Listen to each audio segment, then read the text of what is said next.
This is it. He is the man. These words, spoken by a Kenyan researcher, echo across the continent. They speak of the hope and anticipation surrounding Burkina Faso's enigmatic leader, Ibrahim Traoré. At just 37, he is Africa's youngest president, a title that brings both excitement and skepticism. Can this military man, thrust into power by a nation yearning for change, deliver on his promises? Traoré's Burkina Faso is a land of contrasts. Vibrant markets bustle with activity, a testament to the resilience of his people. Yet the shadow of conflict stretches across the Sahel, a constant reminder of the challenges ahead. 2 years into his rule, the jury is still out. What's undeniable is the sheer audacity of Traoré's vision. He dreams of a Burkina Faso free from the shackles of Western influence, charting its own course towards prosperity. But turning this dream into reality is a Herculean task, one that will test Traoré's mettle and define his legacy. Buckle up, because we're about to dive deep into the world of Ibrahim Traoré, the man who dared to shake up Burkina Faso. Details about Traoré's early life are like scarce commodities in Burkina Faso, hard to come by. What we do know is that the military was his proving ground. He rose through the ranks, gaining a reputation for his strategic mind and unwavering determination.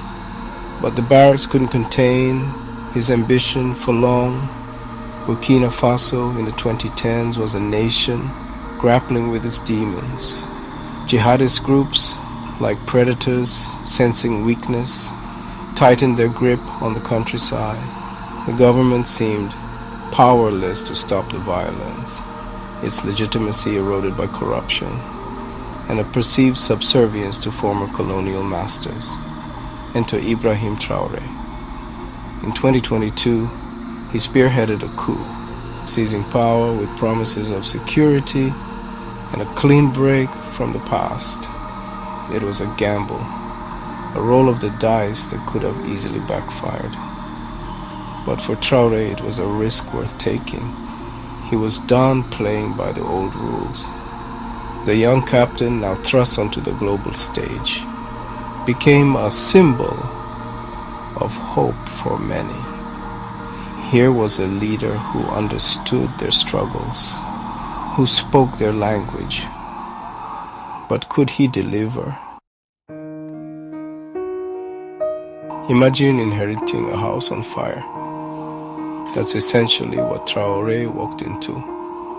The Islamist insurgency, a festering wound on Burkina Faso's soul, had engulfed nearly half the country. Schools were shuttered, villages lay abandoned, and fear stalked the land. The economy, battered by both conflict and global shocks, was on life support. Basic services like healthcare and education were stretched to the breaking point. It was a recipe for disaster, a breeding ground for despair. Traoré, however, refused to despair. He knew the stakes, understood the weight of expectations on his shoulders. His response, a mix of pragmatism and unwavering resolve. He launched military offensives against the insurgents, determined to reclaim lost territory and restore a sense of security. At the same time, he rolled up his sleeves and got to work rebuilding the nation brick by brick. Traoré knew that security was paramount. Without it, all talk of development and progress was meaningless.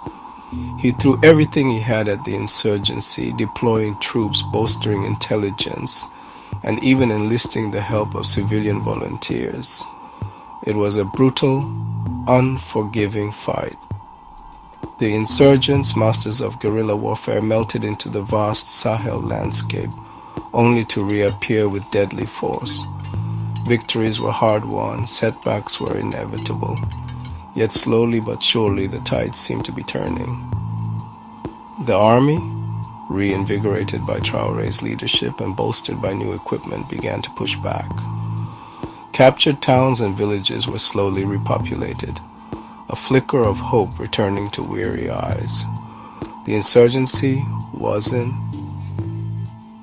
defeated, not by a long shot, but Traoré had shown he wouldn't back down, wouldn't abandon his people to the wolves. He was in it for the long haul.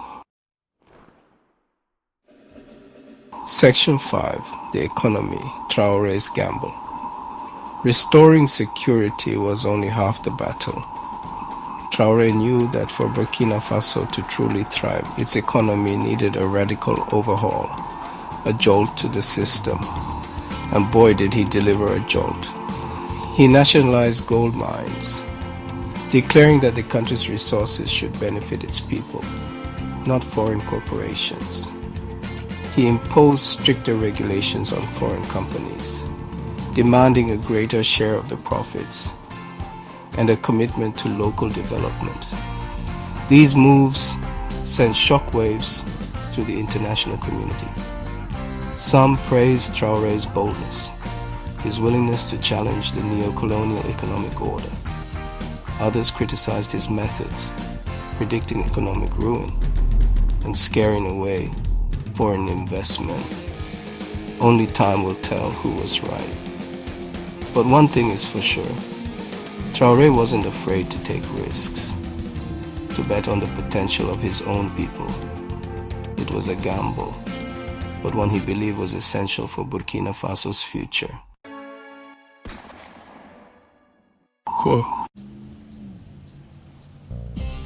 Burkina Faso, a nation with a youthful population, is at a pivotal moment. The youth are eager for change, for opportunities, and for a future they can shape with their own hands. Ibrahim Traoré understands this deeply.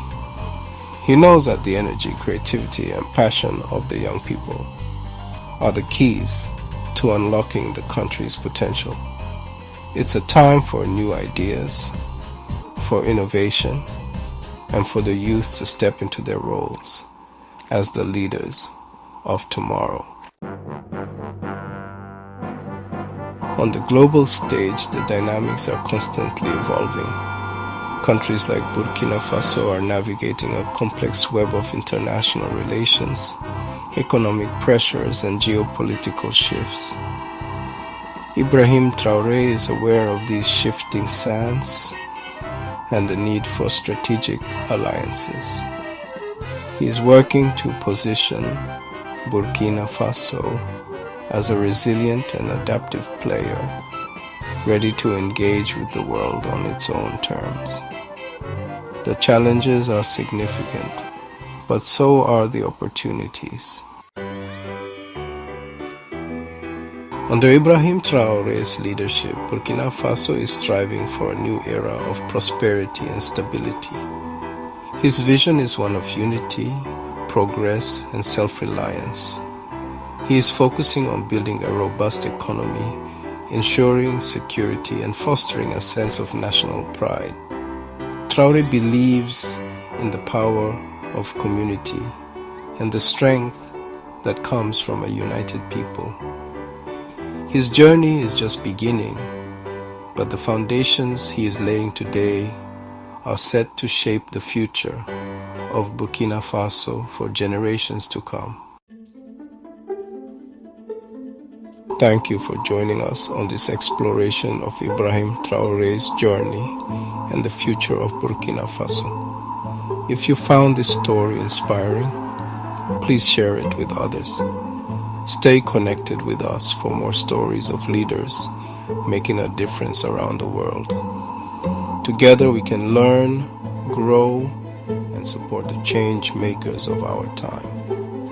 Until next time, take care and keep believing in the power of possibility.